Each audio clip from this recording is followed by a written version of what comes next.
विदर्भामध्ये उष्णतेची लाट कायम आहे। गेल्या 24 तासात अकोल्यात सर्वाधिक 45 डिग्री सेल्सिअस, तर विदर्भातील इतर 6 जिल्ह्यांमध्ये गेल्या 24 तासात 44 अंश सेल्सिअस तापमानाची नोंद करण्यात आली। आजही आपण बघू शकतो तापमान वाढलेलं आहे। नागपुरातही आजही पारा 44 अंश सेल्सिअस चा उंबरठा ओलांडण्याची शक्यता आहे। आपण बघू शकता या ठिकाणी दुपारच्या वेळेस अक्षरशः चटके लागतात उन्हाचे, अशी परिस्थिती आहे।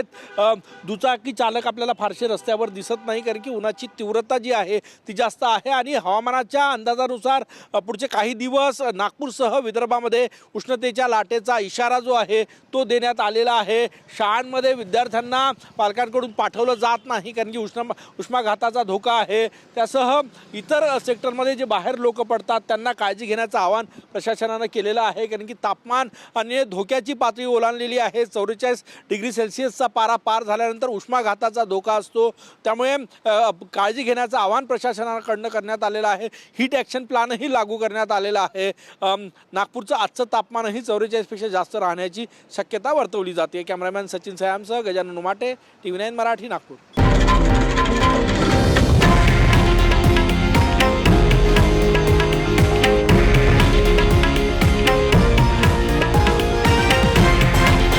हे आहे देशातील नंबर 1 न्यूज नेटवर्क आणि आपण पाहत आहात TV9 मराठी, एकमेव।